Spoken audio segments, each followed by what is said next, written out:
nature's comfort. Ramraj presents bamboo cotton white shirts. அன்பு நெஞ்சங்களுக்கு இனிய இனிய வணக்கங்கள். அமைச்சர் துரைமுருகன் மற்றும் அவருடைய மகன் கதிரானந்த் அவங்களுடைய இடங்கள்ல இரண்டாவது நாளாகவும் ஈடி அமலாக்கத்துறை அதிரடி ரெய்டை நடத்தியிருக்காங்க இல்லையா. மிக முக்கியமாக மிட் நைட்ல துரைமுருகனுக்கு கொடுக்கப்பட்ட அலர்ட், அவருக்கு பறந்த ரிப்போர்ட்ஸ், அடுத்தடுத்து யாரை டார்கெட் பண்றாங்க, இவை எல்லாவற்றையுமே முதலமைச்சர் மு.க.ஸ்டாலின் எப்படி பார்க்கிறாரு, அவர் கொடுத்த மெசேஜ் என்ன, இப்படி நிறைய பரபரப்பு பின்னணிகள் இதுல இருக்குங்க. இன்னொரு பக்கம் பார்த்தோம்னா கூட்டணி கட்சிகள் கொடுக்கக்கூடிய அந்த நெருக்கடி, முக்கியமா அறிவிக்கப்படாத எமர்ஜென்சியா அப்படின்னு கடும் கண்டனங்களை பதிவு செய்திருக்கு மார்க்சிஸ்ட் கம்யூனிஸ்ட் கட்சி. அதே போல விசிகாவும் சிலவற்றில் கவன ஈர்ப்பு தீர்மானத்தை கொண்டு வராங்க, சில விஷயத்த கையில் எடுத்திருக்காங்க. ஸோ எல்லாவற்றையுமே எப்படி எதிர்கொள்கிறது திமுக அரசாங்கம், எப்படி ஹேண்டில் பண்ண போறாங்க, இந்த பின்னணிகள் தான் இன்றைய நம்முடைய விரிவான இளங்கோவன் எக்ஸ்பிளைன்ஸ். நான் உங்கள் சகோ சே த இளங்கோவன். நிகழ்ச்சிக்கு போகலாம்.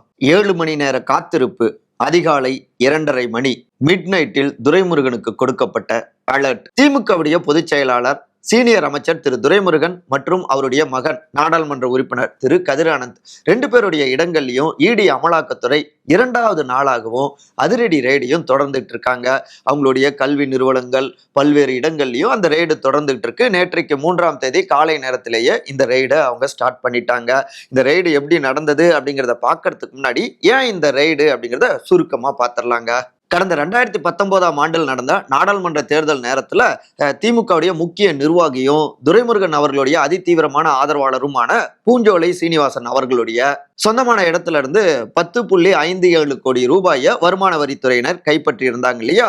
இது தொடர்பாக எம்பி கதிரானந்த், பூஞ்சோலை சீனிவாசன் உள்ளிட்ட 3 பேர் மீது அப்பொழுதே வழக்கு பதிவு செய்யப்பட்டு அது ஒரு பக்கம் விசாரணை நீதிமன்றத்துல நடந்துட்டு இருக்குங்க.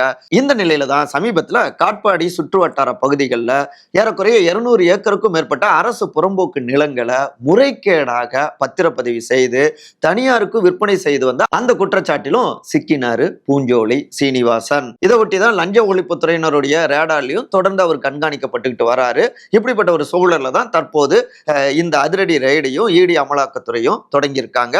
இதனுடைய டீடைல்டு இன்னும் முழுமையான பின்னணிகள், முதல் நாள் மாலை வரை என்ன நடந்தது உள்ளிட்ட எல்லாவற்றையுமே நேற்றைய காணொலியில நம்ம விரிவாக பதிவு செஞ்சிருக்கோம். அதை தெரிஞ்சுக்கணும்னு நினைக்கிறவங்க கீழே நம்ம லிங்க் பதிவு செஞ்சிருக்கோம், அதை கிளிக் பண்ணி பார்த்துக்கலாம். ஓகே, இந்த முதல் நாள் மாலை நேரத்துக்கு பிறகு ரெய்ட்ல என்ன நடந்தது. காட்பாடி காந்தி நகர்ல இருக்கக்கூடிய துரைமுருகன் அவர்கள் மற்றும் அவருடைய மகனுடைய வீட்டுக்கு 3ஆம் தேதி காலை நேரத்திலேயே ஈடி அமலாக்கத்துறையினர் அங்க போயிட்டாங்க. ஆனா துரைமுருகன் அவர்களும் அங்க வீட்டுல இல்ல. இன்னொரு பக்கம் கதிரானந்த் அவர்களும் குடும்பத்தோட அவர் வெளிநாடு போயிட்டாரு, துபாய் போயிட்டாரு. ஸோ 2 பேரும் இல்லாததால முறைப்படி தகவல் தெரிவிச்சுட்டு ரெய்டை தொடங்கணும். ஸோ அமலாக்கத்துறையினர் கிட்டத்தட்ட 7 மணி நேரத்துக்கு மேலாக அந்த வீடு வளாகத்திலேயே அவங்க காத்துட்டு இருந்தாங்க. அதுக்கப்புறம் தான் கதிரானந்த் தரப்புல இருந்து இமெயில் மூலமாக ஒப்புதல் கொடுக்கப்பட அவங்க சார்பாக 3 பேர் முன்னிலையில அந்த ரெய்டையும் தொடங்கினாங்க அமலாக்கத்துறை. அடுத்து ஒவ்வொரு அறையாக போயிட்டு சோதனையை தொடங்கினாங்க. அதுல பார்த்தோம்னா ஒரு 2 ரூமுக்கு பூட்டு மட்டும் அப்படியே இருக்கு, சாவி இல்லை. என்ன பண்றது அப்படின்னு யோசிச்சுட்டு தான் அப்புறம் அமலாக்கத்துறையினர் அங்க இருக்கக்கூடிய ஒரு பெரியவரை, எங்க இந்த கடப்பாறை எடுத்துட்டு வாங்க, அதை உடைச்சி நம்ம சோதனையை தொடங்கலாம் அப்படின்னு சொல்ல அவரும் கடப்பாறை எடுத்துட்டு வர, அதுக்கப்புறம் அந்த பூட்டை உடைச்சிட்டு அந்த அறைகள்லையும் சோதனையை நிகழ்த்தினாங்க அமலாக்கத்துறையினர். இப்படியாக உளி, சுத்தியல், கடப்பாறை எல்லாம் வைத்து அந்த லாக்கை உடைச்சி துருவி அதாவது எல்லா இடங்கள்லையும் சோதனையை நிகழ்த்தினாங்க ஈடிங்க. இதுல ஒரு முக்கியமான விஷயம் என்னன்னா, இந்த ரெய்டு நடந்துட்டு இருக்கிறப்ப திடீர் பரபரப்புலாம் கிளம்பி இருக்குங்க. நம்முடைய வேலூர் செய்தியாளர் லோகேஸ்வரன் அவரு இதை டிஜிட்டல்ல டிஜிட்டல் கட்டுரையாக பதிவு செஞ்சிருக்காரு. உள்ள சோதனை நடந்துட்டு இருக்கிற நேரத்திலேயே வெளியில கொசுக்கள்லாம் நிறைய இருக்கு அப்படின்னு மாநகராட்சி பணியாளர்கள் இருக்காங்க இல்லையா, அவங்க புகை மருந்தெல்லாம் அடிச்சு புகை மூட்டம் கிளப்பியதும் ஒரு தனி கதையாவே இருந்தது.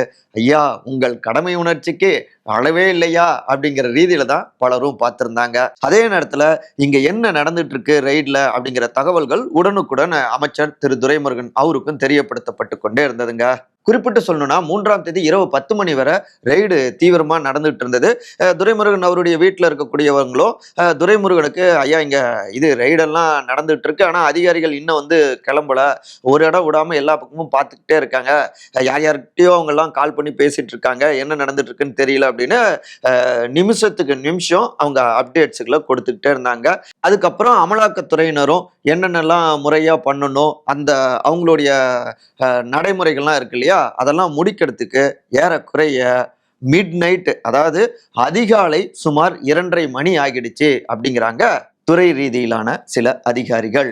திமுகவுடைய முக்கியமான தூண், சீனியர், அவருடைய இடத்துல நள்ளிரவு வரையிலையும் இப்படி ஒரு ரெய்டு நடந்திருக்கு, ஏன் இவ்வளோ நேரம் அக்கு வேறு ஆணி வேறாக அவங்க சோதனை நடத்தியிருக்காங்க அப்படின்னு கேள்விகள்லாம் வந்த வண்ணம் இருக்கு. இதை ஒட்டி தான் மிட் நைட் நேரத்திலும் துரைமுருகன் அவருக்கு அலர்ட்டும் கொடுக்கப்பட்டது. ஒரு இடம் விடாம எல்லாமே துருவி துருவி விசாரிச்சிருக்காங்க, அதாவது சோதனைகளை நிகழ்த்தியிருக்காங்க அப்படின்னு அலர்ட் கொடுக்கப்பட்டது. என்ன திட்டம் அப்படின்னு தெரியல அப்படின்னு சொல்லியிருக்காங்க. அடுத்து இன்றைக்கு 4ஆம் தேதி காலை நேரத்திலேயே கதிரானந்த் அவருடைய கல்வி நிலையங்கள்லையும் நிறுவனங்கள்லையும் இன்னொரு பக்கம் இடி அமலாக்கத்துறை ரெய்டை தொடர்ந்துகிட்டே இருந்தாங்க.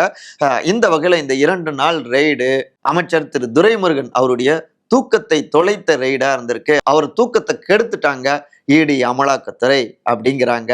சரி, இந்த விவகாரங்களை, இந்த ரெய்டை எப்படி பார்க்கிறது திமுக மேலிடம்? இடி ரெய்டு, அடுத்தடுத்த டார்கெட், அலர்ட், வார்னிங், தைரியம், ஸ்டாலின் தட்டிவிட்ட மெசேஜ். அதாவது தேர்தலுக்கு சில காலமே இருப்பதால இந்த ஆண்டு தொடக்கத்துல இருந்து ஆளும் திமுக அட்டாக் அரசியல தீவிரப்படுத்தலாம் அப்படின்னு முடிவுக்கு வந்துட்டாங்க. ஸோ அந்த முதல் அட்டாக்கிய திமுகவில் வலிமையாக இருக்கக்கூடிய ஒருத்தரை, உயர் பதவியில் இருக்கக்கூடிய ஒருத்தரையே அட்டாக் செஞ்சா அது திமுகவை அசைச்சு பார்க்கிறதாக இருக்கும் அப்படின்னும் கணக்கிட்டு தான் இப்படி டெல்லி தன்னுடைய ஆட்டத்தை தொடங்கியிருக்கு அப்படிங்கிறாங்க. முக்கியமா திமுகவில் பொருளாதார பலத்தோடு இருக்கக்கூடியவர்கள், அதுலயும் மிக முக்கியமா வடக்குல இருக்கக்கூடிய அந்த தீப அமைச்சர், புரியும் இல்லைங்களா, அவரையும் டார்கெட் பண்ணலாம் அப்படின்னு முடிவு பண்ணியிருக்காங்க. அதன் தொடர்ச்சியாக திமுக கொள்கை சார்ந்து வீரியமாக செயல்படக்கூடிய அமைச்சர்களையும் டார்கெட் பண்ணலாம் அப்படின்னு ஸ்டெப் பை ஸ்டெப்பா திட்டம் போட்டு தங்களுடைய நகர்வுகளை தீவிரப்படுத்துறாங்க. அவங்களுடைய முன்னணி சக்திகள், பொருளாதார பலம், அவங்களுடைய கொள்கை பலம் எல்லாவற்றையும் நேரடியாக அட்டாக் பண்றப்ப இதுலயே திமுகவுடைய கவனம் முழுமையாக போயிடும். இன்னொரு பக்கம் அவங்க தேர்தலையும் கான்சென்ட்ரேட் பண்ண முடியாது. இதனால தேர்தலுக்காக இன்னமும் அவங்க மெனக்கெடணும். அந்த நேரத்தை நமக்கான பிரீத்திங் டைமாகவும் எடுத்துக்கலாம் அப்படின்னும் டெல்லிக்கும் பல்வேறு கணக்குகளும் இருக்கு. அதை மையமிட்டு தான் இப்படி அட்டாக் பண்றாங்க அப்படின்னும் இங்க திமுக சைட்லயும் இப்படியான விமர்சனங்கள் முன்வைக்கிறாங்க. இதையே தான் முதலமைச்சர் திரு மு.க. ஸ்டாலின் அவங்களுடைய தரப்பினரும், அமைச்சர்கள் தரப்பு மற்றும் திமுகவுடைய முக்கியமானவர்கள், எம்பிக்கள், எம்எல்ஏக்கள் உள்ளிட்ட அனைவருக்குமே மெசேஜாகவும் தட்டி விட்டுருக்காங்க. இந்த ஓராண்டு நம்மளை இன்னும் அதிகமா டார்கெட் பண்ணுவாங்க. ஸோ நீங்க கூடுதல் கவனத்தோடு இருக்கணும். அதே நேரத்துல எந்த பிரச்சனையிலையும் சிக்கிக்க கூடாது. மிஸ்டர் கிளீனாக உங்களை முன்னெடுத்துட்டு போகணும். மற்றபடி அவங்க எந்த ஃபைல்ஸை கிளறினாலும் அதை நம்ம ஃபேஸ் பண்ணிக்கலாம், பார்த்துக்கலாம். அவங்க நம்மளை டார்கெட் பண்ணுறப்ப இன்னொரு பக்கம் அது தமிழ்நாடு வாக்காளர்கள்கிட்ட நமக்கு ஒரு பாசிட்டிவான இமேஜை தான் கொடுக்கும். அவங்க அடித்தா பதிலுக்கு நம்ம இன்னும் அதிகமாக இறங்கி அடிக்கலாம் அப்படின்னும் சில நம்பிக்கை வார்த்தைகள் பகிரப்பட்டிருக்கு அப்படின்னும் தகவல்கள் அறிவாலய வட்டாரங்கள்ல இருந்தும் வட்டம் அடிக்குதுங்க.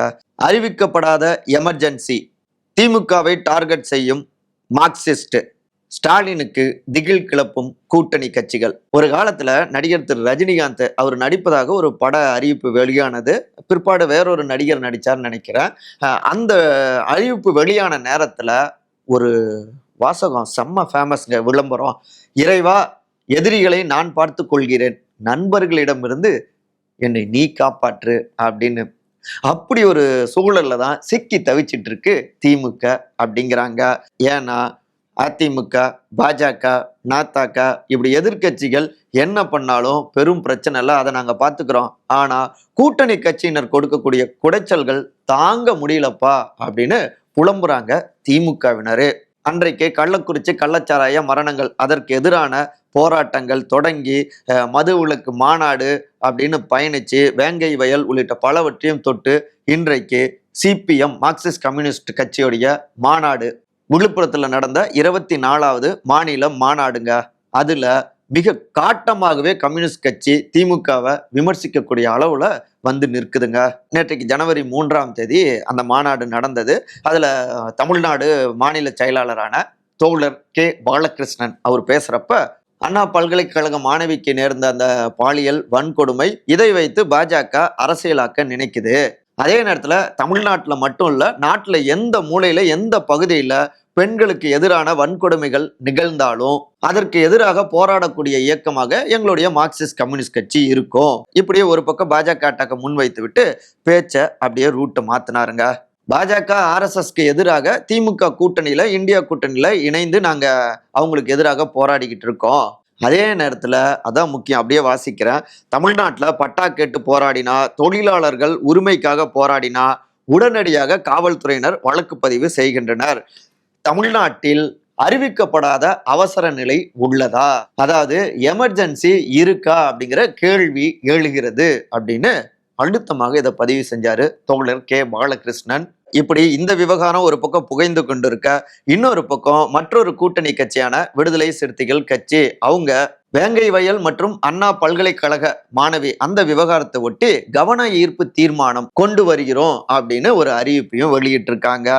அது மட்டும் இல்லாம அண்ணா பல்கலைக்கழக மாணவிக்கு நடந்த அந்த பாலியல் வன்கொடுமை, அந்த கொடூரத்துக்கு எதிராக அது முழுமையான விசாரணை வேண்டும் அப்படின்னும் விசிகாவுடைய தலைவர் திரு தொல் திருமாவளவன் அவர் குறிப்பிட்டிருக்கிறதும் ஒரு முக்கியமானதுங்க. ஸோ கூட்டணி கட்சிகள்கிட்ட இருந்து இப்படியான குடைச்சல்கள் நாளுக்கு நாள் அதிகரிச்சுட்டு இருக்கு. அதாவது எமர்ஜென்சி ஆட்சிங்கிற அளவுக்கு ஒப்பிடுவது எல்லாம் திமுக சீனியர்கள் கொஞ்சம் கூட இதை விரும்பல, அவங்கள ரொம்பவே சீற்றமடைய வச்சிருக்கு. இதை ஒட்டி தான் நம்ம தொடக்கத்திலேயே கூட்டணி கட்சியினருக்கு அவங்களுக்கு வந்து செக் வைக்கணும், லாக் பண்ணணும், இல்லைன்னா போக போக இன்னும் அவங்களுடைய அட்டாக் அதிகரிக்கும். அது இன்னொரு பக்கம் எதிர்கட்சிகளுக்கு வாய்ப்பா மாறிடும். தேர்தல் நேரத்துல அது நமக்கு எதிராக மாறவும் வாய்ப்பு இருக்கு அப்படின்னு பெரும்பாலான சீனியர்கள் மேலெடுத்துக்கும் கொஞ்சம் கோபத்தோடவே தங்களுடைய உணர்வுகளை பகிர்ந்திருக்காங்க. அது மட்டும் இல்லாம இப்படி கூட்டணி கட்சியில அட்டாக் செய்வதன் மூலமாக தங்களை தொடர்ந்து பேசுபொருளாகவும் மாத்திக்கிறாங்க. இன்னொரு பக்கம் தாங்கள் வலிமையாக இருப்பதாகவும் அவங்க காமிச்சுக்கிட்டு அந்த தேர்தல் நெருங்குற நேரத்துல தொகுதிகளுக்கான டிமாண்டையும் அதிகப்படுத்திக்கக்கூடிய ஒரு உத்தியும் இதற்குள்ளார இருக்கு அப்படின்னு நாங்க பாக்குறோம்.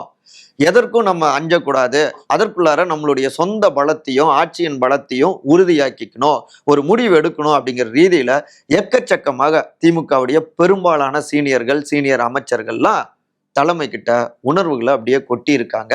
ஸோ இந்த புதிய ஆண்டிலும் சட்டமன்றம் தொடங்குகின்ற நேரத்திலும் இப்படி கூட்டணி கட்சிகள் கொடுக்கக்கூடிய குடைச்சலும் திமுக தலைமையை ரொம்பவே யோசிக்க வச்சுட்டு இருக்குங்க அப்படிங்கிறாங்க அரசியல் விமர்சகர்கள்.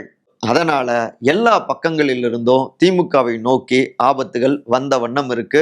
பொறுமையாக ஆனா கவனத்தோடு கையாளணும் அப்படின்னும் திமுக தலைமையும் முடிவெடுத்திருக்கு அப்படிங்கிறாங்க சீனியர் உடன்பிறப்புகள். பார்ப்போம் இந்த கேம் இன்னும் என்னென்ன சுவாரஸ்யத்தை கொடுக்குதுன்னு. மற்றபடி இதே போன்ற அரசியல் சார்ந்த காணொலிகளுக்கான விகடன் டிவியை சப்ஸ்கிரைப் பண்ணுங்க. மறக்காம உங்களுடைய சிறந்த கருத்துக்களை கருத்துரை பகுதியில் வந்து பதிவு செய்யுங்க. அனைவரும் அன்பால் ஒருங்கிணைந்திருப்போம். நன்றி, வணக்கம்.